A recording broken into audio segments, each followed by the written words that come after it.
নিয়ে যাওয়া হয় এবং তার কয়েকদিন পরে উন্নত চিকিৎসার জন্য তাকে সিঙ্গাপুরে নিয়ে যাওয়া হয় এবং সিঙ্গাপুরে চিকিৎসা শেষ হওয়ার চিকিৎসাধীন অবস্থায় তিনি মৃত্যুবরণ করেন। এবং গত 12ই ডিসেম্বর রাজধানীর পুরানা পল্টনের নির্বাচনী প্রচারণার সময় ইনকলাব মঞ্চের যে মুখপাত্র ওসমান বিন হাদি এবং ঢাকা ৮ আসনের সম্ভাব্য স্বতন্ত্র প্রার্থী তিনি সন্ত্রাসীদের গুলিতে মাথায় গুরুতর আঘাত পান ওসমান হাদি এবং তার পরপরই ঢাকা মেডিকেল ও এভারকেয়ার হাসপাতালে প্রাথমিক চিকিৎসার পর উন্নত চিকিৎসার জন্য গত সোমবার অর্থাৎ 15ই ডিসেম্বর তাকে সিঙ্গাপুরে নিয়ে যাওয়া হয়েছিল এবং বৃহস্পতিবার অর্থাৎ গতকাল 18ই ডিসেম্বর রাত 10:45টার দিকে সেখানে তিনি চিকিৎসাধীন অবস্থায় শেষ নিঃশ্বাস ত্যাগ করেন এবং ওসমান হাদির এই মৃত্যুর গভীর শোক প্রকাশ করেন কিন্তু অন্তর্বর্তী সরকারের প্রধান উপদেষ্টা সহ বিভিন্ন রাজনৈতিক দলগুলো কিন্তু শোক প্রকাশ করে এবং সেই সঙ্গে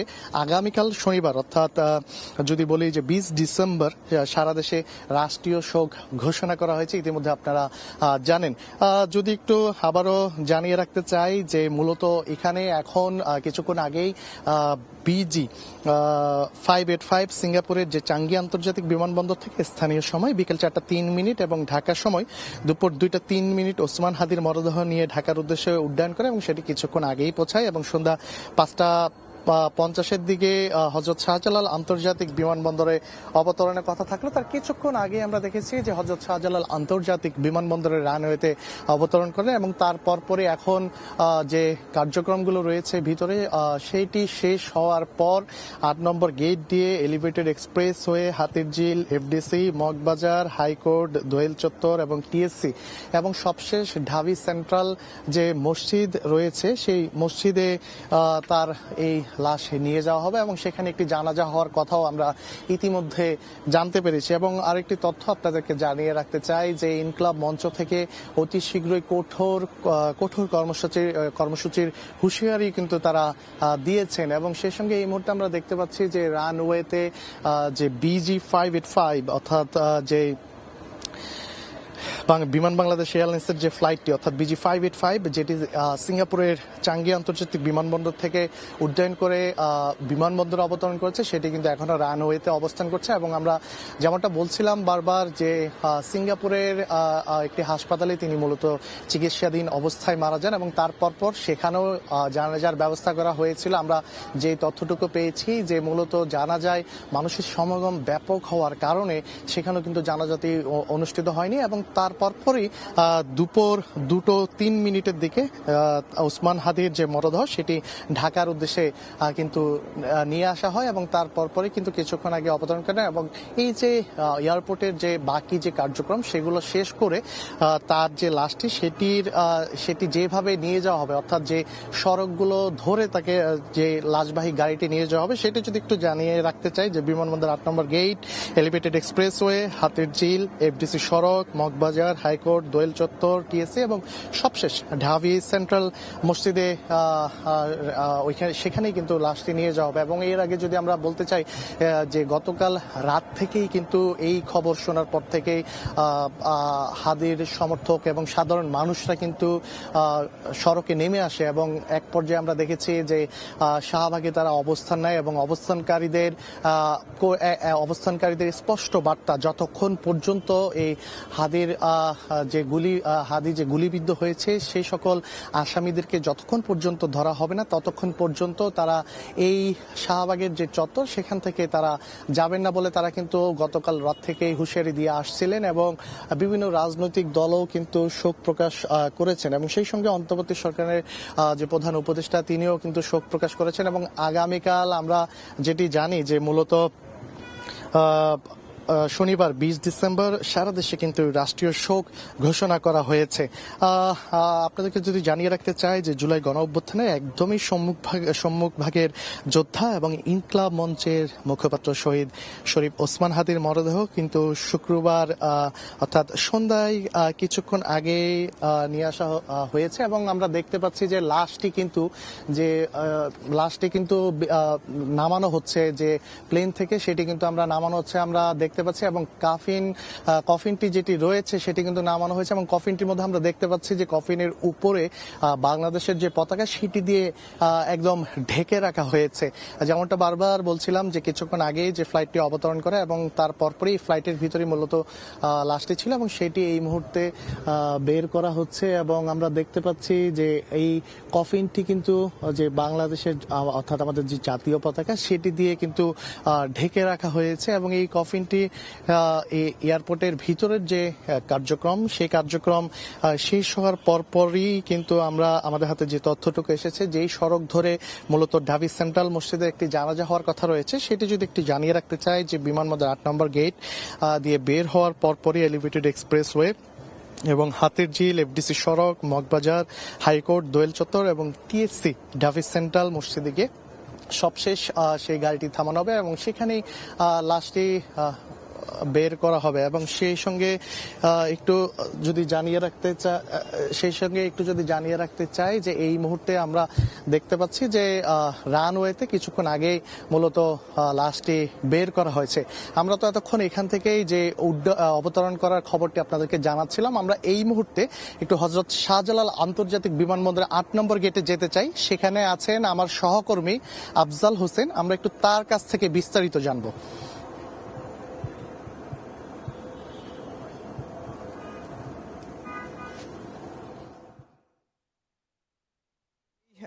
হাদির মরদেহ বহনকারী যে এয়ারলাইন্সটি অর্থাৎ বাংলাদেশ বিমানের যে ফ্লাইট BG 585 সেটি হযরত শাহজালাল আন্তর্জাতিক বিমানবন্দরে অবতরণ করেছে এবং অবতরণ করার পরপরই আমরা দেখেছি যে একটি লাশবাহী গাড়ি বিমানবন্দরে প্রবেশ করেছে।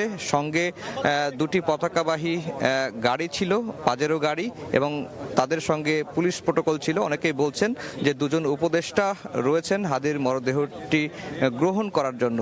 আর এখন আনুষ্ঠানিকতা চলছে হয়তো ভেতরে, এবং আনুষ্ঠানিকতা শেষ হলে কিছুক্ষণের মধ্যেই হাদির মরদেহটি বিমানবন্দর থেকে বের করে আনা হবে এবং এরপরে রুট প্ল্যান অনুযায়ী যেটি আমরা জানতে পেরেছি যে সরাসরি নিয়ে যাওয়া হবে ঢাকা বিশ্ববিদ্যালয়ের কেন্দ্রীয় জামে মসজিদ প্রাঙ্গণে এবং সেখানে হাদিকে দেখার জন্য ব্যবস্থা করেছেন হাদির যারা সহযোদ্ধা। শেষবারের মতো অনেকেই হাদিকে দেখতে চেয়েছেন, সেজন্য সেই ব্যবস্থাটি তারা রেখেছে। এবং জানাজার বিষয়টি যেটি জানিয়েছে যে আগামীকালকে বাদ জোহর মানিক মিয়া এভিনিউতে শরীফ ওসমান হাদির জানাজা অনুষ্ঠিত হবে। তবে দাফন কোথায় করা হবে এটি ইনকিলাব মঞ্চ অথবা তার পরিবারের পক্ষ থেকে আমাদেরকে এখন পর্যন্ত আমরা নিশ্চিত নই। আপনারা দেখতে পাচ্ছেন বিমানবন্দরের 8 নম্বর গেটের যে অবস্থা বা পরিস্থিতি, গণমাধ্যম কর্মীরা ভিড় করছেন, গণমাধ্যম কর্মীদের অবস্থান রয়েছে। পাশাপাশি যে কোনো অপ্রীতিকর পরিস্থিতি এড়াতে সেনাবাহিনীর সদস্যরা রয়েছেন, বিজিবির সদস্যরা রয়েছেন, র্যাবের সদস্যরা রয়েছেন, আনসার বাহিনীর সদস্যরা রয়েছেন এবং এপিবিএন এর সদস্যরা কিন্তু রয়েছেন। আর দেখতেই পাচ্ছেন যে বিমানবন্দরের 8 নম্বর গেটে হয়তো আমরা যে তৎপরতায় লক্ষ্য করছি হয়তো আর অল্প কিছুক্ষণের মধ্যেই হাদির মরদেহটি বের করা হবে বিমানবন্দর এর ভেতর থেকে। 5:45 হাদিকে বহনকারী অর্থাৎ হাদির মরদেহ বহনকারী বাংলাদেশ বিমানের BG 585 বিমানটি হযরত শাহজালাল আন্তর্জাতিক বিমানবন্দরে অবতরণ করেছে এবং অবতরণ করার পরপরই আমরা দেখেছি যে একটি লাশবাহী গাড়ি বিমানবন্দরের ভেতরে প্রবেশ করেছে 8 নম্বর গেট দিয়ে। হয়তো আর অল্প কিছুক্ষণের মধ্যেই হাদির মরদেহটি বিমানবন্দর থেকে বের করে সরাসরি ঢাকা বিশ্ববিদ্যালয়ে নিয়ে যাওয়া হবে। 5 আগস্টের পরে রাজনৈতিক নানা কারণে যখন রাজনৈতিক দলগুলো তাদের নিজ নিজ এজেন্ডায় ফিরে গেল এবং গণ অভ্যুত্থানের শক্তিগুলো যখন বিভক্ত হয়ে গেল, তখন কিন্তু তরুণ কণ্ঠস্বর শরীফ ওসমান হাদি ঐক্যের ডাক দিয়ে আসছেন এবং তিনি বারবারই যেটি রাজনৈতিক দলগুলোর কাছে বার্তা দিচ্ছেন যে জুলাইকে বাঁচাতে হলে আওয়ামী লীগের প্রশ্নে এবং দেশের সার্বভৌমত্বের প্রশ্নে সবাইকে এক থাকতে হবে, এই বার্তাটাই কিন্তু দিয়ে আসছেন। এবং তিনি কোনো দল দেখেননি, বিএনপি দেখেননি, জামাত দেখেননি, এনসিপি দেখেননি, যেখানেই অনিয়ম দেখেছেন, যেখানেই জুলাই চেতনার বিপক্ষের কোনো কিছু হতে দেখেছেন, তখনই তিনি কড়া ভাষায় সেটি প্রতিরোধ জানিয়েছেন। সে কারণেই শরীফ ওসমান হাদির মৃত্যুতে গোটা বাংলাদেশ এখন স্তব্ধ, গোটা বাংলাদেশেই শোকের ছায়া, এবং আগামীকালকে একদিনের রাষ্ট্রীয় শোক রয়েছে। এবং সরকারের তরফ থেকে যেটি বলা হয়েছে যে হাদির পরিবারের পাশে তারা রয়েছেন, হাদির স্ত্রী সন্তানের দায়িত্ব তারা নিয়েছেন, এবং বিএনপি, জামাত, এনসিপি তারাও হাদির পরিবারের পাশে দাঁড়িয়েছেন, সমবেদনা জানিয়েছেন, শোক প্রকাশ করছেন, যে যেভাবে পারছেন হাদির জন্য দোয়া করছেন। একই সঙ্গে শুধু দোয়া নয়, এই শোককে শক্তিতে পরিণত করার কথা বলছেন। এই শোক কাটিয়ে ওঠে বাংলাদেশে আর যেন কোনো আধিপত্যবাদী শক্তির বিস্তার কেউ লাভ করতে না পারে, কোনো রাজনৈতিক দল যেন আধিপত্যবাদী শক্তির পক্ষে অবস্থান না নেয়, সেই বার্তাগুলোই কিন্তু দিচ্ছেন। একই সঙ্গে হাদিকে যারা খুন করেছে, খুব কাছ থেকে গুলি করে হত্যা করেছে, তাদেরকে গ্রেফতার করতে না পারার যে দায়, সেই দায়ও কিন্তু সরকারের উপর তারা দিচ্ছেন। স্বরাষ্ট্র উপদেষ্টার পদত্যাগ চাচ্ছেন। কিভাবে গুলি করার, অর্থাৎ 12ই ডিসেম্বর যখন হাদিকে গুলি করলো এবং গুলির সিসিটিভির ফুটেজ আমরা যখন দেখলাম, এবং এই গুলির ঘটনার পরপরই প্রায় 12 ঘন্টার মধ্যে সন্ত্রাসীরা, খুনিরা যে ভারতে পালিয়ে গেল, ভারতের আশ্রয়ে চলে গেল, সেটির নিয়েও কিন্তু প্রশ্ন তুলছেন যে তাহলে সরকার কেন তৎপরতা সে সময় দেখাতে পারলেন না। দেখাতে পারলে হয়তো হাদিকে যারা গুলি করেছেন সেই সন্ত্রাসীদের বা সেই দুর্বৃত্তদের গ্রেফতার করা যেত। যদিও আইন শৃঙ্খলা বাহিনীর তরফ থেকে যারা হাদিকে গুলি করেছে তাদের পরিচয় প্রকাশ করেছে এবং গ্রেফতার করতে পারলে পুরস্কারের ঘোষণা দিয়েছে। তারপরেও কিন্তু আমরা দেখতে পাচ্ছি যে 12ই ডিসেম্বর থেকে আজকে 19 ডিসেম্বর, প্রায় 7 দিন হয়ে গেছে, কিন্তু হাদির যে দুই খুনির কাউকেই কিন্তু গ্রেফতার করা যায় না। যদিও হাদির খুনির যে সহযোগী বেশ কয়েকজন, তাদেরকে গ্রেফতার করা হয়েছে। হাদিকের খুনিদের যে পালাতে যারা সহযোগিতা করেছেন, ভারতে যারা পুশব্যাক করতে সহযোগিতা করেছেন, তাদের কয়েকজনকে গ্রেফতার করা হয়েছে। কিন্তু হাদিকে যারা যে দুজন গুলি করেছে, অর্থাৎ একজন মোটরসাইকেল চালাচ্ছিলেন, আরেকজন পেছন থেকে গুলি করেছেন, তাদেরকে কিন্তু গ্রেফতার করা যায়নি। তো হাদির মরদেহ অপেক্ষায় কিন্তু আমরা রয়েছি। আমরা বিমানবন্দরের 8 নম্বর গেটের বাইরে অবস্থান করছি এবং বাইরের যে চিত্র সেটি আপনারা দেখতেই পাচ্ছেন যে বাইরে বিপুল সংখ্যক আইন শৃঙ্খলা বাহিনীর সদস্য, সেনাবাহিনীর সদস্য, আনসারের সদস্য, বিজিবির সদস্য, আর্মড পুলিশের সদস্য তারা যেমন রয়েছেন, সঙ্গে গণমাধ্যমের কর্মীরাও আমরা অপেক্ষা করছি। আর শরীফ ওসমান হাদির বেশ কয়েকজন সতীর্থকে আমরা দেখেছি যে তারা বিমানবন্দরে হাদিকে এক নজর দেখার জন্য বা হাদির মরদেহটি গ্রহণ করার জন্য কিন্তু অপেক্ষা করছেন। আমরা দেখতে পাচ্ছি একটি গাড়ি কিন্তু বের হচ্ছে।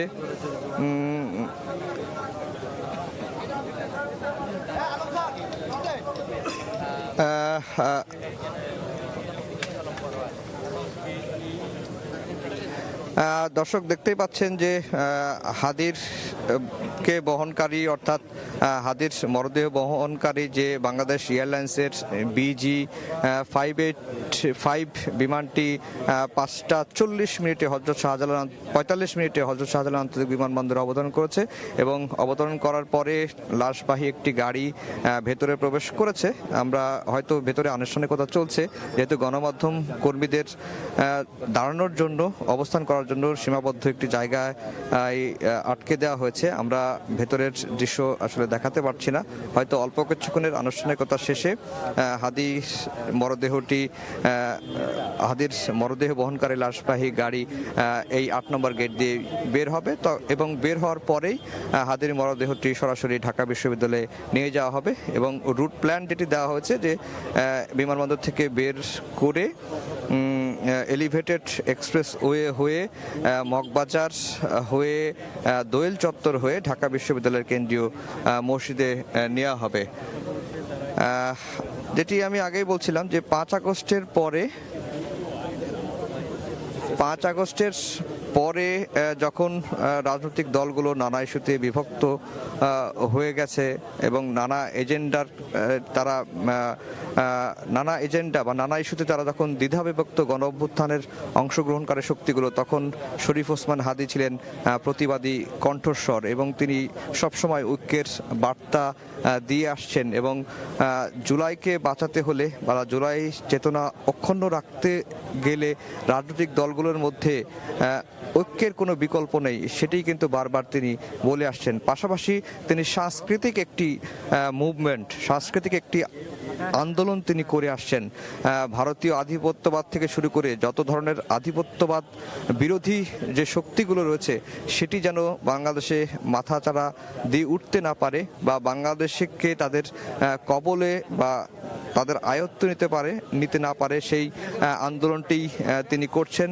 এবং সাংস্কৃতিক আন্দোলনের মধ্য দিয়ে আধিপত্যবাদ বিরোধী যে শক্তিগুলোকে জবাব দেওয়ার জন্যই তিনি ইনকলাব সেন্টার নামে একটি সাংস্কৃতিক সেন্টার তিনি গড়ে তুলেছেন। এবং সেই সাংস্কৃতিক সেন্টার গড়ে তোলার ক্ষেত্রে আমরা দেখেছি তিনি মানুষের কাছে সহযোগিতা নিয়েছেন, মানুষের অনুদান নিয়েছেন, কখনো তিনি বিপথে পা বাড়াননি। তার গণঅভ্যুত্থানের সহযোদ্ধাদের বিরুদ্ধে যখন নানা অনিয়ম, নানা ইস্যুতে বিতর্কিত হচ্ছিলেন, ঠিক সেই সময়তেও হাদিকে আমরা দেখেছি যে সোচ্চার কণ্ঠস্বর হয়ে তিনি প্রতিবাদ জানিয়েছেন।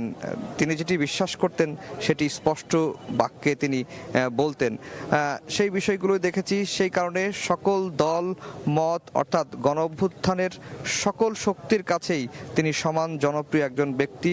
এবং তাকে যখন সন্ত্রাসীরা, দুর্বৃত্তরা গুলি করলো এবং তার সুস্থতা কামনায় সারা বাংলাদেশের মানুষ দোয়া করেছে। এবং গতকালকে যখন হাদির মৃত্যুর খবরটি আসলো, এরপরে আমরা দেখেছি যে পুরো বাংলাদেশের মানুষই ক্ষোভে ফেটে পড়েছেন, দোয়া করেছেন। একই সঙ্গে হাদির কে গুলি করে বা হাদির খুনিদের গ্রেফতার না করতে পারার ব্যর্থতার দায়ে সরকারের সমালোচনা করেছেন, বিক্ষোভ করেছেন। বেশ কয়েক জায়গায় সহিংস বিক্ষোভের ঘটনাও কিন্তু ঘটেছে, সেটি আমরা লক্ষ্য করছি। এখন আমরা অপেক্ষা করছি যে হাদিকে বহনকারী যে লাশবাহী গাড়ি সেটি কিছুক্ষণের মধ্যেই বের হবে এবং বের হলে আমরা সেই দৃশ্যটি আপনাদেরকে দেখাতে পারবো। এবং এর আগে অর্থাৎ 25শে অক্টোবরের একটি ঘটনা আমার মনে পড়ে। তিনি সেদিন সময় টেলিভিশনে এসেছিলেন, সময়ের আলাপের একটি অনুষ্ঠানে। আমি সেই অনুষ্ঠানটি সঞ্চালনা করে থাকি, সেই অনুষ্ঠানে তিনি এসেছিলেন এবং সেখানে তিনি জুলাই নিয়ে, তার যে সাংস্কৃতিক মুভমেন্ট নিয়ে তার যে চিন্তাভাবনা, দেশকে তিনি কোথায় দেখতে চান, সেই চিন্তাভাবনাগুলো কিন্তু তিনি অকপটে বলে গেছেন। এবং তিনি বলেছেন যে আমরা যখন তাকে প্রশ্ন করেছিলাম যে আপনি এত সাহসী কণ্ঠস্বর হয়ে উঠলেন কেন বা আপনার এই সাহসের উৎস কি, তিনি অকপটেই বলেছেন যে তিনি আসলে ছোটবেলা থেকেই এরকম প্রতিবাদী ছিলেন এবং প্রতিবাদীর যেই বিষয়টি তিনি তার বাবার কাছ থেকে পেয়েছেন, কিন্তু তিনি বাবার চেয়েও অনেক প্রতিবাদী ছিলেন, এটি তিনি হাদি বলেছেন। এবং একই সঙ্গে তিনি বলেছেন যে রাজনৈতিক দলগুলো নানা ইস্যুতে বিভক্ত থাকবে, নানা এজেন্ডায় রাজনৈতিক দলগুলো জড়িয়ে যাবে, কিন্তু জুলাই প্রশ্নে অর্থাৎ জুলাই গণঅভ্যুত্থানের প্রশ্নে রাজনৈতিক দলগুলো যদি বিভক্ত হয়ে যায় তাহলে রাজনৈতিক দলগুলোর ভবিষ্যতে পরিণতি খুব একটা ভালো হবে না বা তার পরিণতি আসলে রাজনৈতিক দলগুলোকে ভোগ করতে হবে। বারবারই কিন্তু রাজনৈতিক দলগুলোর মধ্যে যে বিভক্তির ঘুচিয়ে ঐক্যের ডাক কিন্তু হাদি দিয়েছেন। তিনি যেই কারণেই তার প্রতি মানুষের এত ভালোবাসা, তার প্রতি মানুষের এত আবেগ এবং তার মৃত্যুতে মানুষের এত শোক, সারা বাংলাদেশেই এখন আমরা দেখতে পাচ্ছি যে একটি শোকের আবহ রয়েছে। এবং হাদি নির্বাচন করার আগ্রহ প্রকাশ করেছিলেন এবং তিনি ঢাকা ৮ আসন থেকে সম্ভাব্য স্বতন্ত্র প্রার্থী হওয়ার ইচ্ছা প্রকাশ করেছিলেন। সেই অনুযায়ী তিনি মানুষের কাছে যাচ্ছিলেন, ভোট চাচ্ছিলেন। অনেক ক্ষেত্রে দেখা গেছে যে হাদিকে মানুষজন ভালোভাবে গ্রহণ করেনি, কিন্তু তিনি তখনও কখনো মন খারাপ করেননি, বেজার হননি। তার যে সদা হাস্যোজ্জ্বল ব্যবহার, সেই ব্যবহার দিয়েই মানুষের মন জয় করার চেষ্টা করেছেন এবং তিনি এখন গণতন্ত্রের প্রতীক বা গণতন্ত্রের উত্তরণের যে আমরা পথে রয়েছি সেটির প্রতীক হয়ে আছেন বা প্রতীক হয়ে গেলেন শরীফ ওসমান হাদি। এবং তিনি একজন তরুণ বিপ্লবী এবং আধিপত্যবাদ বিরোধী যে লড়াই, সেই লড়াইয়ের একজন অগ্রগামী সৈনিক। তার উপর যখন গুলি করা হলো তখন পুরো বাংলাদেশেই কিন্তু বিক্ষোভে ফুঁসে উঠেছিল এবং তিনি যখন হাসপাতালে ছিলেন, চিকিৎসাধীন ছিলেন, তিনি যখন মুমূর্ষ অবস্থায়, অত্যন্ত সংকটাপন্ন অবস্থায় ছিলেন, তখন গোটা বাংলাদেশ তার জন্য দোয়া করেছে। এবং আমার একটি রাজনৈতিক দলের প্রতিক্রিয়া মনে আছে, তারা যেটি বলেছিলেন যে হাদির উপর হামলা বা হাদিরকে আঘাত করা মানে হচ্ছে বাংলাদেশের সার্বভৌমত্বের ওপর আঘাত করা। তো সেই হাদি 12ই ডিসেম্বর থেকে আজকে 19 ডিসেম্বর পর্যন্ত দেশের দুটি হাসপাতাল এবং সিঙ্গাপুরের জেনারেল হাসপাতালে চিকিৎসাধীন অবস্থায় গতকালকে রাতে মৃত্যুবরণ করেন এবং আজকে 5:45 তাকে যে বহনকারী এয়ারলাইন্স, বাংলাদেশ এয়ারলাইন্সের BG585 5:45 হযরত শাহজালাল আন্তর্জাতিক বিমানবন্দরে অপেক্ষা করছেন এবং তার মরদেহটি নেয়ার জন্য এরই মধ্যে লাশবাহী একটি গাড়ি ভেতরে প্রবেশ করেছে এবং হয়তো এখন কিছুটা আনুষ্ঠানিকতা চলছে। অল্প কিছুক্ষণের মধ্যেই সেটি এই 8 নম্বর গেট দিয়েই হাদির মরদেহবাহী যে গাড়ি সেটি বের করে আনা হবে। আমরা তারই কিন্তু অপেক্ষা করছি।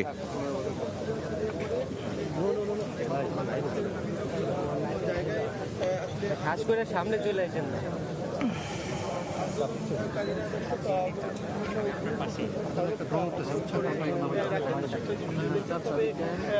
আমরা কিছুক্ষণ আগেই ইনকিলাব মঞ্চের পক্ষ থেকে জানতে পেরেছি যে আজকে নয়, ঢাকা বিশ্ববিদ্যালয়ে কেন্দ্রীয় মসজিদে আগে নেওয়ার ঘোষণা ইনকিলাব মঞ্চ দিয়েছিল, কিন্তু কিছুক্ষণ আগেই যেটি আমরা জানতে পেরেছি যে আজকে তার মরদেহটি ঢাকা বিশ্ববিদ্যালয়ের কেন্দ্রীয় জামে মসজিদে নেওয়া হবে না, এখান থেকে অর্থাৎ বিমানবন্দর থেকে সরাসরি একটি হাসপাতালের হিমঘরে তার মরদেহটি রাখা হবে। এটি হচ্ছে সর্বশেষ আপডেট। আর আগামীকালকে বাদ জোহর মানিক মিয়া এভিনিউতে শরীফ ওসমান হাদির জানাজাও অনুষ্ঠিত হবে এবং সেই জানাজায় বাংলাদেশের সকল শ্রেণী পেশার মানুষ, সকল রাজনৈতিক দল, যারা গণ অভ্যুত্থানের পক্ষের শক্তিগুলো সেই জানাজায় অংশ নেবেন, এমনটি কিন্তু ইনকিলাব মঞ্চের পক্ষ থেকে প্রত্যাশা করা হয়েছে। এবং আগামীকালকে একদিনের রাষ্ট্রীয় শোক রয়েছে, অন্তর্বর্তীকালীন সরকার সেটি ঘোষণা করেছেন। আর আমরা এখন 8 নম্বর গেটেই অপেক্ষা করছি। 5:45 হাদির মরদেহ বহনকারী যে এয়ারলাইন্সটি, বিমানটি, সেটি হযরত শাহজালাল আন্তর্জাতিক বিমানবন্দরে অবতরণ করেছেন। এই 8 নম্বর গেটের সামনে আমরা দেখতে পেরেছি যে আইনশৃঙ্খলা বাহিনীর উপস্থিতি রয়েছে এবং গেটের আশপাশে হাদির যে সমর্থক বা হাদিকে এক নজর দেখতে কিন্তু অনেকেই কিন্তু এই গেটের সামনে অবস্থান করছেন। এর আগে যেটি বলছিলাম যে হাদি কিভাবে একজন বিপ্লবীর রক্তের অর্থাৎ গণ অভ্যুত্থানের সন্তান হয়ে উঠলেন।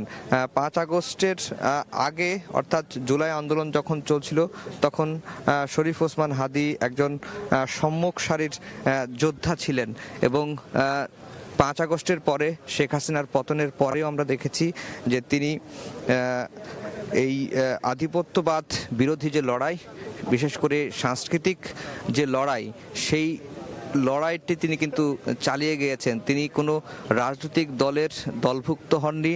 তিনি যখন বিপ্লবী শক্তি অর্থাৎ জুলাই আগস্টের গণ অভ্যুত্থানের নায়করা নানা ভাগে বিভক্ত হয়ে গেলেন, নানা বিষয়গুলো নিয়ে মতকে জড়ালেন, কিন্তু হাদি শুধুমাত্র জুলাই চেতনাকে ধারণ করে এবং জুলাইয়ের যে মূল মন্ত্র ধারণ করে সকলকে জুলাইয়ের পক্ষে অর্থাৎ জুলাই গণ অভ্যুত্থানের পক্ষে এক হওয়ার বার্তাটি তিনি কিন্তু দিয়ে গেছেন এবং আধিপত্যবাদী লড়াই, বিশেষ করে ভারতের যে আধিপত্যবাদী লড়াইয়ের তিনি কণ্ঠস্বর ছিলেন। তিনি যেটি বারবারই বলার চেষ্টা করেছেন যে সাংস্কৃতিক আন্দোলনের মাধ্যম দিয়েই বা সাংস্কৃতিক লড়াইয়ের মধ্য দিয়ে আধিপত্যবাদী যে কোনো শক্তির আধিপত্যবাদী যে কোনো শক্তির জবাব দেওয়ার কথা তিনি বলছেন, তিনি বলে এসেছেন। সেই কারণেই হাদির মতো একজন তরুণের মৃত্যুতে গোটা বাংলাদেশ এখন শোকাবহ অবস্থায় রয়েছে এবং আগামীকালকে রাষ্ট্রীয় শোক ঘোষণা করেছে অন্তর্বর্তীকালীন সরকার এবং সকল রাজনৈতিক দল যারা গণ অভ্যুত্থানের পক্ষ ছিলেন তারা কিন্তু এই শোক প্রকাশ করছেন এবং হাদির যারা খুন করেছে, হাদিকে যারা গুলি করেছে তাদের গ্রেফতারের দাবি কিন্তু জানিয়ে আসছে এবং সারা দেশের বিক্ষোভ হয়েছে। কোথাও কোথাও সড়ক অবরোধ করে বিক্ষোভ করেছেন যে হাদির খুনিদের গ্রেফতার এখনো করতে এই অন্তর্বর্তীকালীন সরকার ব্যর্থ হওয়ায় অন্তর্বর্তীকালীন সরকারের স্বরাষ্ট্র উপদেষ্টার পদত্যাগও জানিয়েছেন এবং 5 আগস্টের একটি বিপ্লবী সরকার বা গণ অভ্যুত্থানের সরকারের আইন শৃঙ্খলা বাহিনী নিয়ন্ত্রণের যে ব্যর্থতা, সেই ব্যর্থতাগুলো কিন্তু 5 আগস্টের পর থেকে বারবারই কিন্তু ফুটে উঠেছে এবং গণ অভ্যুত্থানের ম্যান্ডেট নিয়ে গড়ে ওঠা একটি সরকার আইন শৃঙ্খলা নিয়ন্ত্রণের ব্যর্থতার বিষয়টি বারবারই কিন্তু চোখে আঙ্গুল দিয়ে দেখিয়ে দিয়েছেন এই শরীফ ওসমান হাদি। অর্থাৎ তিনি বলতেন যে একজন বিপ্লবী কখনো বাসায় মৃত্যু হয় না, একজন বিপ্লবীর মৃত্যু হয় রাস্তায়, রাজপথের আন্দোলনে। তিনি দুর্বৃত্তগুলোতে তার পরিণতি সেটিই হয়েছে এবং সেজন্যই এই হাদির জন্য গোটা বাংলাদেশই এখন শোকে স্তব্ধ এবং তার মৃত্যুতে শোক প্রকাশ করছেন, বিক্ষোভ করছেন, হাদির খুনিদের গ্রেফতারের দাবি জানিয়ে আসছেন। আমরা অপেক্ষা করছি 8 নম্বর গেটে, হযরত শাহজালাল আন্তর্জাতিক বিমানবন্দরের 8 নম্বর গেটে 5টা 45 মিনিটে হাদিকে বহনকারী যে বাংলাদেশ এয়ারলাইন্সের 585 বিমানটি অবতরণ করে এবং অবতরণ করার পরে একটি লাশবাহী গাড়ি ভেতরে প্রবেশ করেছে এবং এর সঙ্গে দুটি বাংলাদেশের পতাকাবাহী গাড়িও ভেতরে প্রবেশ করেছে। সেটি আমরা দেখেছি। হয়তো আর অল্প কিছুক্ষণের মধ্যেই হাদির লাশ বহনকারী যে গাড়িটি সেটি বের হবেন 8 নম্বর গেট দিয়ে। আমরা সেই অপেক্ষায় করছি। দুপুরের দিকে ইনকিলাব মঞ্চের পক্ষ থেকে জানানো হয়েছিল যে হাদির লাশটি বিমানবন্দর থেকে সরাসরি ঢাকা বিশ্ববিদ্যালয় কেন্দ্রীয় জামে মসজিদে নেওয়া হবে। কিছুক্ষণ আগে ইনকিলাব মঞ্চ থেকে জানানো হয়েছে যে আজকে ঢাকা বিশ্ববিদ্যালয়ের কেন্দ্রীয় মসজিদে হাদির মরদেহটি নেওয়া হবে না, বিমানবন্দর থেকে সরাসরি একটি হাসপাতালের হিমঘরে রাখা হবে। আগামীকালকে শনিবার বাদ জোহর মানিক মিয়া এভিনিউতে তার নামাজে জানাজা অনুষ্ঠিত হবে এবং দাফনের বিষয়টি এখনো পর্যন্ত আমরা নিশ্চিত হইনি যে আসলে কোথায় হাদির কে দাফন করা হবে। বিমানবন্দরের সামনে গণমাধ্যমের ব্যাপক উপস্থিতি রয়েছে। একই সঙ্গে সেনাবাহিনীর সদস্যরা রয়েছেন, বিজিবি সদস্যরা রয়েছেন, আর্ম পুলিশের সদস্যরা রয়েছেন।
মরদেহটি আজকে যেটি ইনকিলাব মঞ্চ থেকে জানানো হয়েছে যে একটি হাসপাতালের হিমঘরে রাখা হবে এবং আগামীকালকে মানিক মিয়া অ্যাভিনিউতে তার নামাজে জানাজা অনুষ্ঠিত হবে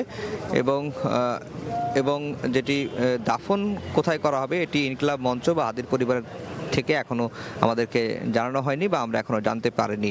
আর যেটি বলে রাখি যে হাদির আজকে মরদেহটি সিঙ্গাপুর থেকে দেশে আনা হবে এমন খবরে এবং গতকালকেই হাদির মৃত্যুর খবরে আমরা দেখেছি সারা বাংলাদেশি আসলে ক্ষোভে ফুঁসে ওঠেন এবং একই সঙ্গে শোকাবহ পরিবেশ তৈরি হয়।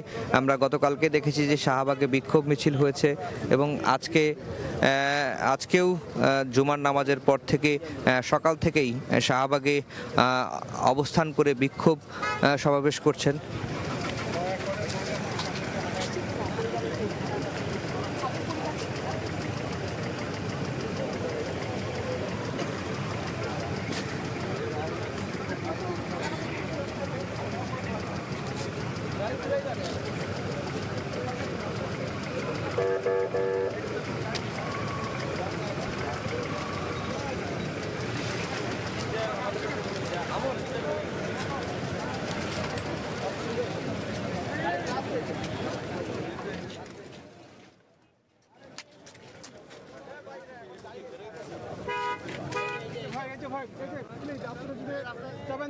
চাবেন নদী চাবেন।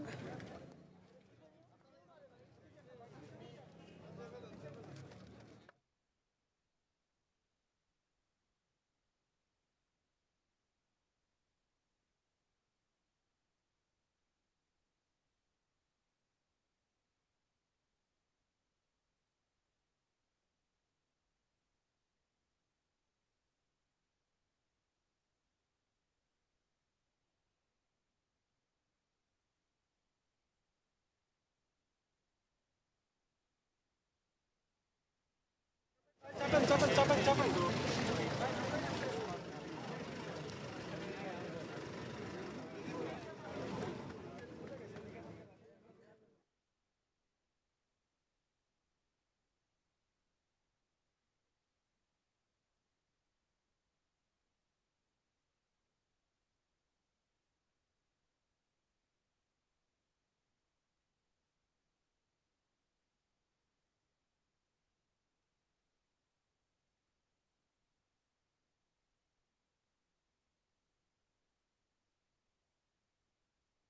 শরীফ ওসমান হাদী ইনকিলাব মঞ্চের মুখপাত্র, তার মরদেহ কিন্তু বাংলাদেশে এসে পৌঁছেছে কিছুক্ষণ আগেই হযরত শাহজালাল আন্তর্জাতিক বিমানবন্দর থেকে তার মরদেহটি মূলত হিমাগারের উদ্দেশ্যে যাত্রা শুরু করেছে। আমরা যতদূর জানি যে এই মুহূর্তে মরদেহটি এলিভেটেড এক্সপ্রেস হয়ে সেটি সোহরাওয়ার্দী হসপিটাল অবধি তার যে হিমাগার রয়েছে সেখানে যাবে। তারপরে মূলত আগামীকালকে ইনকিলাব মঞ্চের যেই ঘোষণা অনুযায়ী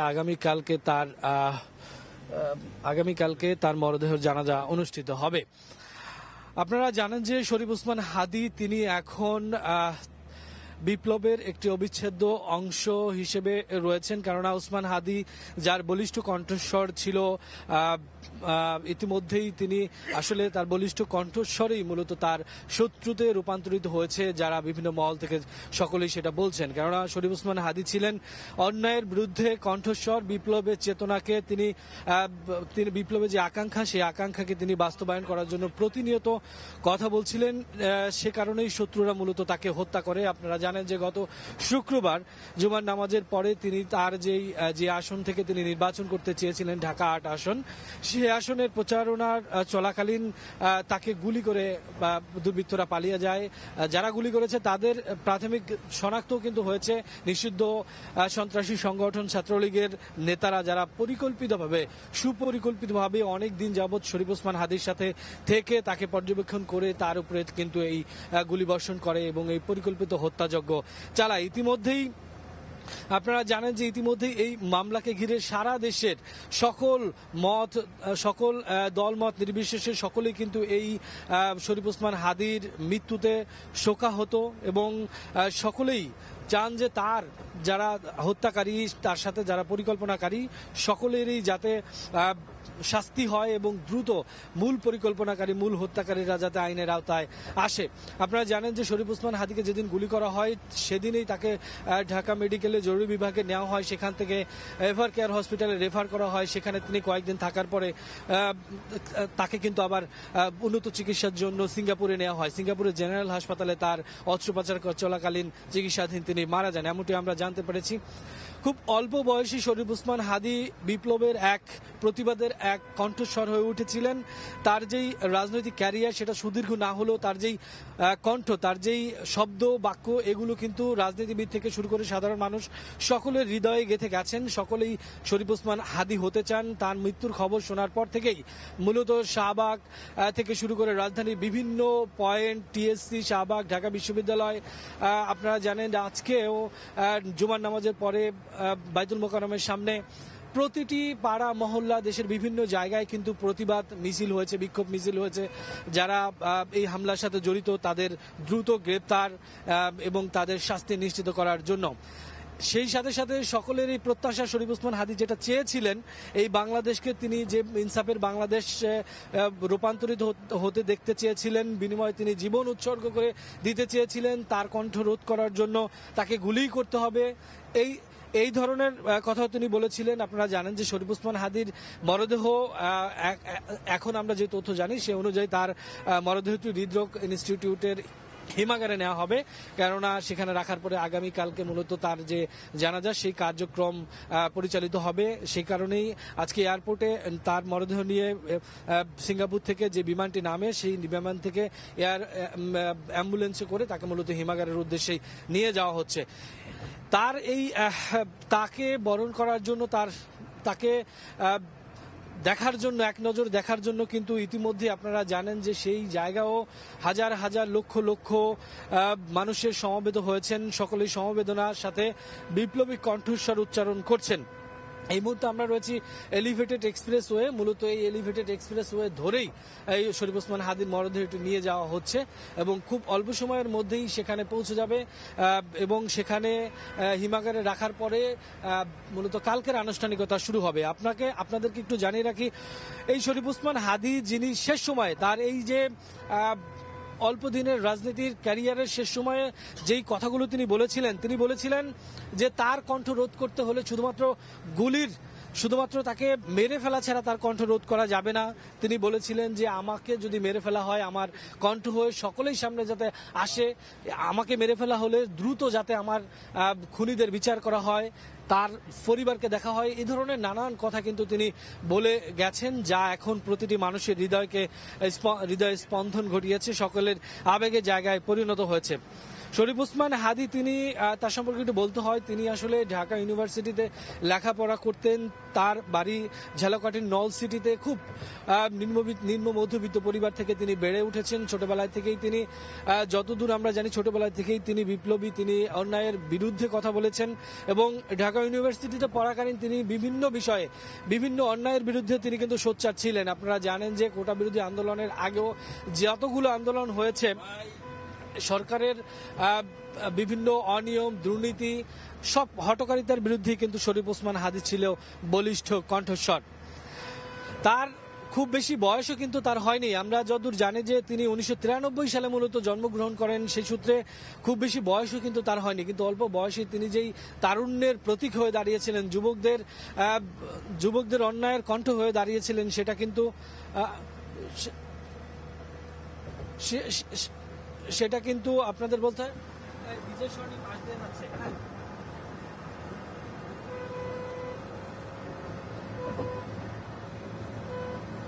বিজয় সরণি ওদিক দিয়ে নামবে না। তো শরীফ ওসমান হাদিকে মূলত এখন পুরো বাংলাদেশেই জানে তার বিপ্লবী কণ্ঠস্বরের মধ্যে দিয়ে, এবং এভাবে হত্যাযজ্ঞ এই জুলাই গণ অভ্যুত্থানের পরে প্রকাশ্য দিবালোকে মোটরসাইকেল নিয়ে এসে গুলি করে যে হত্যা করা হয়েছে, সেই হত্যার প্রতিবাদ কিন্তু সকলে জানাচ্ছেন। সেই সাথে শরীফ ওসমান হাদির যেই তার যে চেতনা তিনি লালন করতেন সেই চেতনাকে বাস্তবায়ন করার জন্য ইতিমধ্যেই আপনারা জানেন যে মাঠে তার সহযোদ্ধা থেকে শুরু করে সকলের সরব উপস্থিতি আমরা দেখতে পাচ্ছি। শাহবাগ থেকে শুরু করে টিএসসি আমরা দেখতে পাচ্ছি, রাজধানীর বিভিন্ন জায়গায় সেটি কিন্তু পরিলক্ষিত হচ্ছে। আমরা যতদূর জানি যে আজকে তাকে নিয়ে যাওয়া হচ্ছে মূলত হৃদরোগ ইনস্টিটিউটের, সেখানে তার হিমাগারে তাকে রাখা হবে। এখনও তিনি এলিভেটেড এক্সপ্রেস ওয়ে ধরে বিজয় সরণি হয়ে তাকে নিয়ে যাওয়া হবে হসপিটালে। এখনও আমরা রয়েছে এলিভেটেড এক্সপ্রেস ওয়েতে মূলত, যেখান দিয়ে তাকে নিয়ে যাওয়া হচ্ছে। শরীফ ওসমান হাদী সম্পর্কে আরেকটু যদি বলি যে তিনি যে আসনে নির্বাচন করতে চেয়েছিলেন, তিনি যে প্রত্যাশা করেছিলেন ঢাকা ৮ আসন থেকে স্বতন্ত্র প্রার্থী হিসেবে নির্বাচন করবেন, সেখানে আমরা দেখেছি তার কর্মযোগ্য। তিনি খুব সাধারণভাবেই সাধারণ মানুষের কাছে গিয়ে পৌঁছেছেন, সেখানেও তিনি ব্যাপক ইতিবাচক হিসেবেই তার অবস্থান তুলে ধরেছিলেন। হাদির কথা যদি বলতে হয়, তিনি যেরকম কণ্ঠস্বর তিনি রাজপথে ছিলেন, আমরা দেখেছি বিভিন্ন ডিবেট টকশোতেও তিনি বিভিন্ন রাষ্ট্রের বিভিন্ন অসঙ্গতি নিয়ে কথা বলেছেন, বিভিন্ন রাজনৈতিক দলের বিরুদ্ধে দলের অসঙ্গতি নিয়ে কথা বলেছেন। তিনি বলেছেন অন্তর্বর্তী সরকারের নানা যে শূন্যতা, সেই শূন্যতা নিয়ে তিনি কথা বলেছেন। তার প্রতিটি কথাই এখন বিপ্লবের কণ্ঠস্বর হয়ে রূপান্তরিত হয়েছে।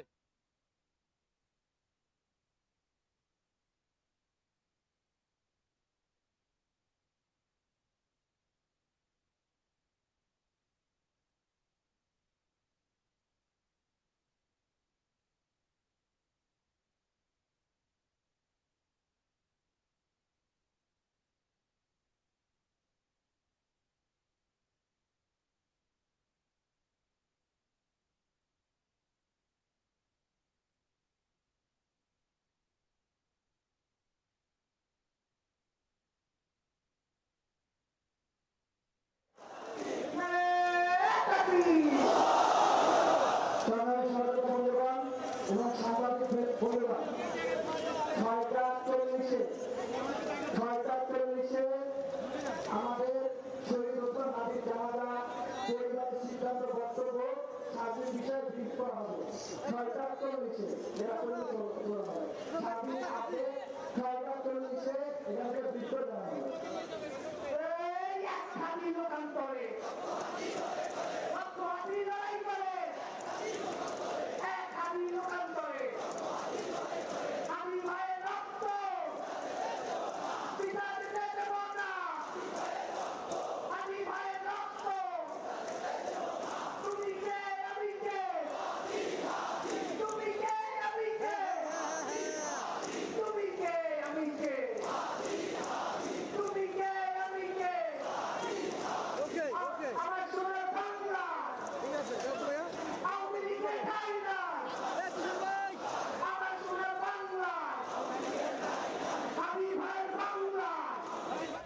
বিপ্লবের যিনি কণ্ঠস্বর, তিনি শরীফ ওসমান হাদী, ইনকিলাব মঞ্চের মুখপাত্র, শাহাদাত বরণ করেছেন। আপনারা জানেন যে সন্ত্রাসীদের গুলিতে ছাত্রলীগের পরিকল্পিত হত্যাকাণ্ডের শিকার তিনি হয়েছেন। গেল শুক্রবার দুপুরে তাকে প্রকাশ্য দিবালোকে গুলি করে পালিয়ে যায় দুর্বৃত্তরা। পরে তাকে সেখান থেকে উদ্ধার করে দ্রুত ঢাকা মেডিকেলের জরুরি বিভাগে নেওয়া হয়। সেখান থেকে ডাক্তাররা তাকে কিন্তু এভার কেয়ার হাসপাতালে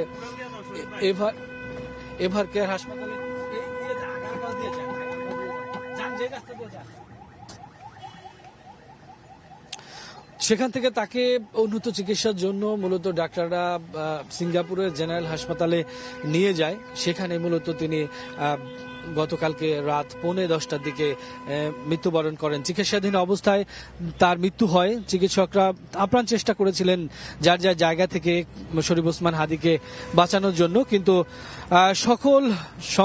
সকল প্রচেষ্টা ব্যাহত হয়ে শরীফ ওসমান হাদী কিন্তু পৃথিবীর মায়া ত্যাগ করে চলে যান। তার মৃত্যুর খবরে ফেটে পড়ে পুরো বাংলাদেশ। তার সহযোদ্ধা থেকে শুরু করে জুলাই যোদ্ধা যারা রয়েছেন, যারা দলমত নির্বিশেষে যারা শরীফ ওসমান হাদীকে পছন্দ করতেন, তার কণ্ঠকে পছন্দ করতেন, তার প্রতিবাদকে পছন্দ করতেন, এরকম প্রকাশ্য দিবালোকে যে হত্যার ঘটনা ঘটেছে তার প্রতিবাদ স্বরূপ সারা বাংলাদেশের আমরা দেখেছি যে দলমত নির্বিশেষে সকল মানুষের উপস্থিতি সেখানে আমরা দেখেছি। এবং আজকে যখন শরীফ ওসমান হাদির মরদেহ নিয়ে আসা হচ্ছে তখন আমরা দেখেছি যে বিভিন্ন রাজনৈতিক দলের পক্ষ থেকে শুরু করে বিভিন্ন সংগঠন, সাধারণ মানুষ, ছাত্র, শিক্ষক সকলের স্বতঃস্ফূর্ত মাঠে নেমে আসা, প্রতিবাদ জানানো, তার খুনিদের শাস্তি দাবি করা এবং তিনি যেই বাংলাদেশ চেয়েছিলেন সেই বাংলাদেশ বিনির্মাণের প্রত্যাশা জন্য আমরা দেখেছি সকলকে রাজপথে নেমে আসতে। এই মুহূর্তে আমরা রয়েছি শরীফ ওসমান হাদিকে আসলে নিয়ে যাওয়া হচ্ছে হৃদরোগ ইনস্টিটিউটের হিমাগারে, যেখানে তাকে রাখা হবে এবং কালকে তার জানাজা হবে, সেজন্য মূলত আজকে সেখানে নিয়ে যাওয়া হচ্ছে। এবং আমরা মূলত এয়ারপোর্ট থেকেই এই খবরটি জানতে পারি, কেননা যখন এয়ারপোর্টে মূলত আজকে যে শিডিউল ছিল তাকে ঢাকা বিশ্ববিদ্যালয়ে নিবে, কিন্তু সেটি পরবর্তীতে চেঞ্জ হয়ে মূলত তাকে হৃদরোগ ইনস্টিটিউটে নিয়ে যাওয়া হচ্ছে। আর সেদিকে আমরা জানি যে সেখানেও যারা তার ইনকিলাব মঞ্চের সদস্যরা রয়েছেন, নেতাকর্মী রয়েছেন, সেই সাথে তারা যার স্বজনরা রয়েছেন, সহযোদ্ধারা রয়েছেন, সকলেই কিন্তু সেখানেও যাচ্ছেন। আমরা সেদিকে যাচ্ছি। এবং শরীফ ওসমান হাদি সম্পর্কে যদি বলি যে তিনি মূলত নির্বাচন করতে চেয়েছিলেন, এবার এই ত্রয়োদশ জাতীয় সংসদ নির্বাচনে তিনি স্বতন্ত্র প্রার্থী হতে চেয়েছিলেন। আমরা দেখেছি, তাকে সরব দেখেছি মাঠে। সেই সাথে তিনি কিন্তু তার যেই স্বল্প দিনের যেই রাজনৈতিক, আমরা যদিও জানি যে এখন শরীফ ওসমান হাদিকে বহন করা যেই অ্যাম্বুলেন্সটি সেটি হৃদরোগ ইনস্টিটিউটে প্রবেশ করেছে।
Uighur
উসমান হাদি ভাইয়ের প্রিয় সহযোদ্ধা ভাইরা, আমাদের শহীদ উসমান হাদিকে এখন বাংলাদেশে নিয়ে আসা হয়েছে।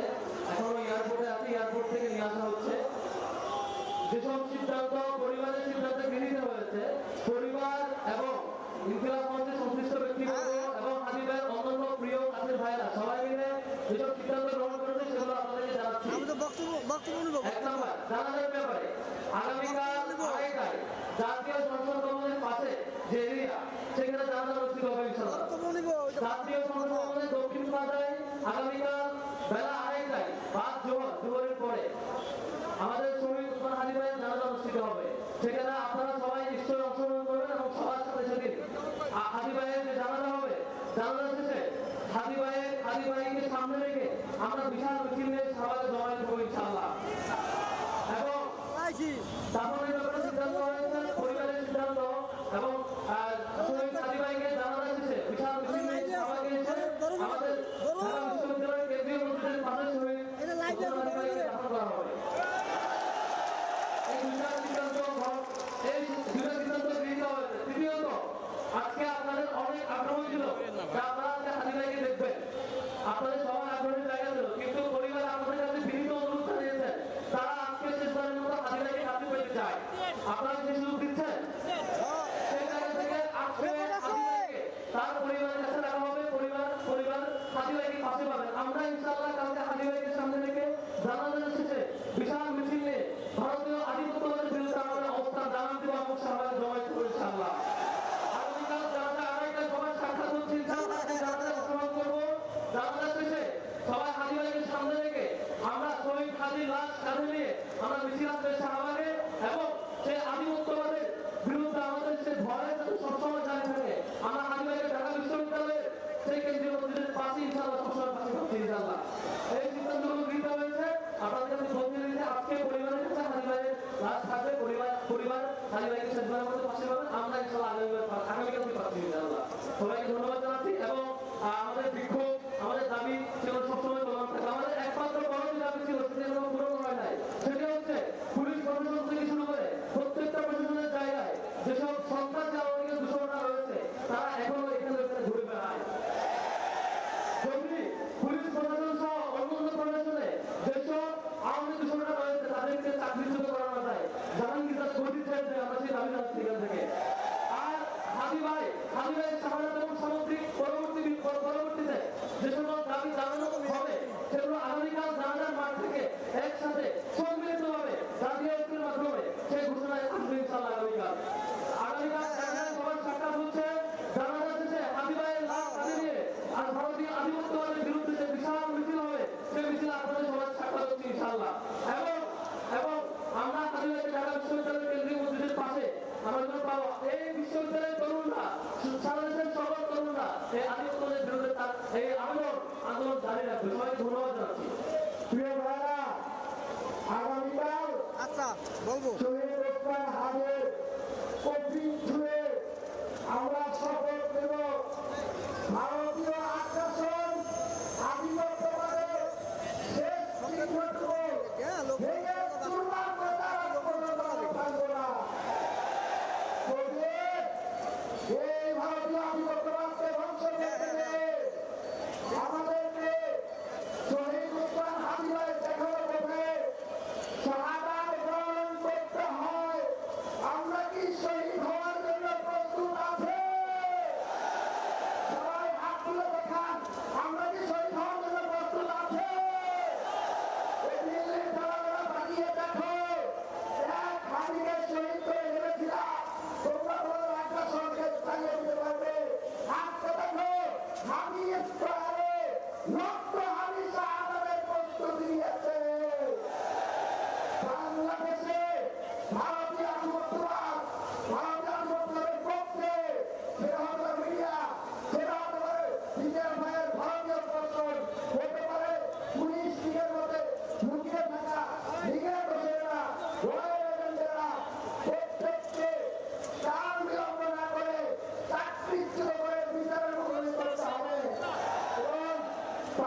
হৃদরোগ ইনস্টিটিউট ও হাসপাতালে আপনারা জানেন যে ইনকিলাব মঞ্চের মুখপাত্র শহীদ শরীফ ওসমান হাদির মরদেহ কিছুক্ষণ আগেই মূলত সিঙ্গাপুর থেকে এয়ারপোর্টের পর এই হসপিটালে এসে পৌঁছেছে। আপনারা দেখতে পাচ্ছেন যে এইখানে তার মরদেহ পৌঁছানোর পরে ইনকিলাব মঞ্চ থেকে শুরু করে বিপ্লবী ছাত্র জনতা এবং গণ অভ্যুত্থানে যারা জুলাই যোদ্ধা থেকে শুরু করে সর্বস্তরের মানুষ কিন্তু এই হাদির সাথে সমবেদনা জানানোর জন্য আসছেন। আপনারা জানেন যে হাদি তিনি ছিলেন মূলত বিপ্লবের কণ্ঠ, তার কণ্ঠ ছিল বলিষ্ঠ, তিনি মূলত কথা বলতেন অন্যায়ের বিরুদ্ধে। আমরা যেটা পরিলক্ষিত করেছি যে তিনি মূলত যেই জুলাইয়ের যেই স্পিরিট সেটি ধারণ করে মূলত অন্যায় অবিচারের বিরুদ্ধে কথা বলতেন। তাকে মূলত পথের কাঁটা হিসেবে তার শত্রুরা, পরাজিত শক্তিরা সেটা তাকে থ্রেট হিসেবে নিয়েই তাকে প্রকাশ্য দিবালোকে গুলি করে হত্যা করেছে। যারা হত্যা করেছে তাদের পরিকল্পনা, তাদের পেছনে যারা পরিকল্পনা করেছিল তাদেরকে ধরা এবং মূল যারা হত্যাকারী তাদেরকে ধরতে ছাত্র জনতা কিন্তু আবারও মাঠে নেমেছেন এবং তারা বলছেন যে শরীফ ওসমান হাদির যেই ভয়েস, সেই ভয়েস তারা হবেন, শরীফ ওসমান হাদির বলিষ্ঠ কণ্ঠস্বর তারা হবেন। তিনি যেই বাংলাদেশ প্রত্যাশা করেছিলেন সেই বাংলাদেশ বিনির্মাণে সকলের প্রচেষ্টা থাকবে এবং তাকে যারা হত্যা করেছে তাদের দেশে ফিরিয়ে আনতে হবে, তার পরিকল্পনায় যারা জড়িত ছিল তাদেরকে চিহ্নিত করতে হবে, সকলকে বিচারের আওতার সম্মুখীন করতে হবে। সেমনটি কিন্তু আমরা দেখছি যে হাদি এবং জুলাই যোদ্ধা, ছাত্র জনতা সকলের স্বতঃস্ফূর্ত অংশগ্রহণে আমরা সেই প্রতিবাদের সুর আমরা দেখতে পেয়েছি।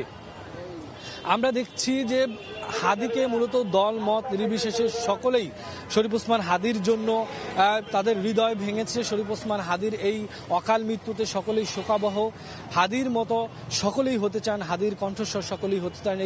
এই প্রতিধ্বনি কিন্তু আমরা শাহবাগ থেকে শুরু করে, রাজধানী থেকে শুরু করে বাংলাদেশের প্রতিটি প্রান্তরে এই ধ্বনি আমরা শুনেছি। আমরা দেখেছি ওসমান হাদির মৃত্যুর খবরের শোনার সাথে সাথে পুরো বাংলাদেশ কেঁপে উঠেছে, পুরো বাংলাদেশের জনতা কিন্তু রাজপথে নেমে এসেছে, প্রতিবাদ করেছে, শোক প্রকাশ করেছে। সেই সাথে যারা অন্যায় করেছে, যারা খুন করেছে, যারা এর পেছনে ছিল তাদেরকে বিচারের আওতায় আনার জন্য দাবি জানিয়েছে।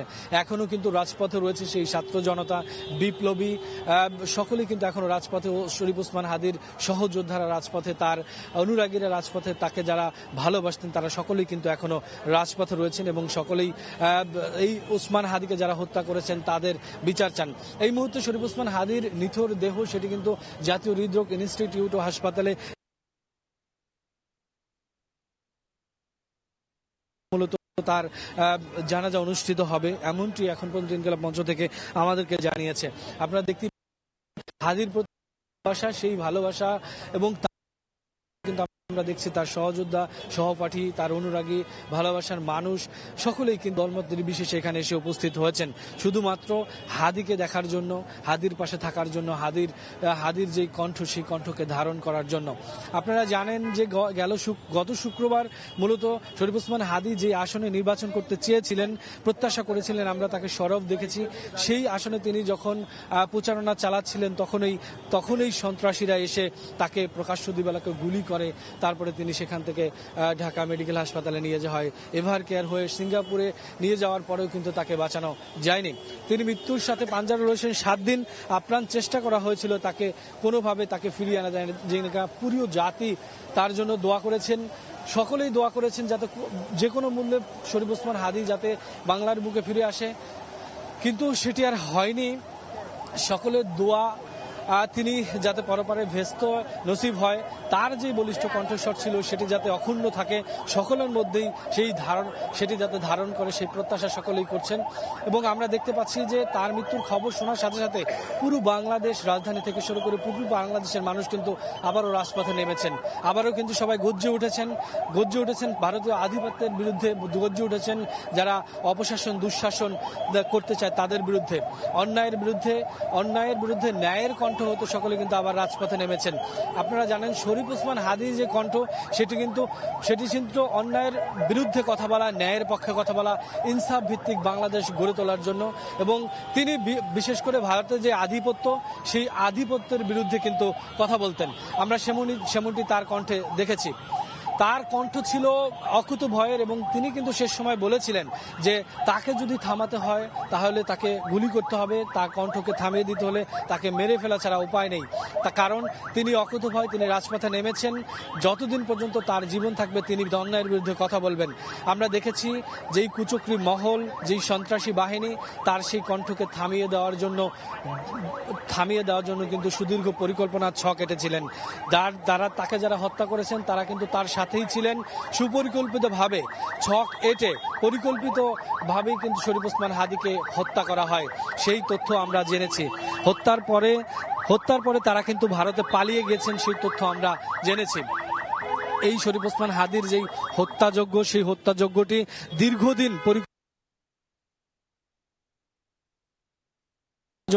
চালিয়েছেন সেটা কিন্তু আমরা ইতিমধ্যেই জানি এবং ধরাছোঁয়ার বাইরে এখনো যারা সহযোদ্ধা, তার যারা সহপাঠী রয়েছেন তারা কিন্তু সকলেই বলছেন ওসমান হাদীকে যারা হত্যা করেছে তাদেরকে গ্রেপ্তার করতে হবে। আপনারা দেখতেই পাচ্ছেন যে এই মুহূর্তে শরীফ ওসমান হাদীর নিথর মরদেহ যেই জাতীয় হৃদরোগ ইনস্টিটিউট রয়েছে সেখানে কিন্তু আমরা দেখতে পাচ্ছি যে ছাত্র জনতা, জুলাই যোদ্ধা, তারপরে বিভিন্ন নেতৃবৃন্দরা এখানে আসছেন, আমরা সেটা দেখতে পাচ্ছি এবং আইনশৃঙ্খলা বাহিনীও কিন্তু এখানে উপস্থিত রয়েছেন। কিছুক্ষণ আগেই মূলত তার মরদেহ নিয়ে হযরত শাহজালাল আন্তর্জাতিক বিমানবন্দর থেকে মূলত এই জাতীয় হৃদরোগ ইনস্টিটিউটে নিয়ে আসা হয়। এখানে তার মরদেহ হিমাগারে রাখা হবে। তারপরে মূলত আগামীকালকে তার মরদেহটি তার জানাজা অনুষ্ঠিত হবে এবং ততক্ষণ পর্যন্ত কিন্তু তাকে এখানে রাখা হবে এবং তার যারা সহযোদ্ধারা রয়েছেন তারা কিন্তু বাইরে অপেক্ষা করছেন। এখন পর্যন্ত আসলে ভিতরে কাউকে যেতে দেওয়া হচ্ছে না, আপনারা দেখতেই পাচ্ছেন।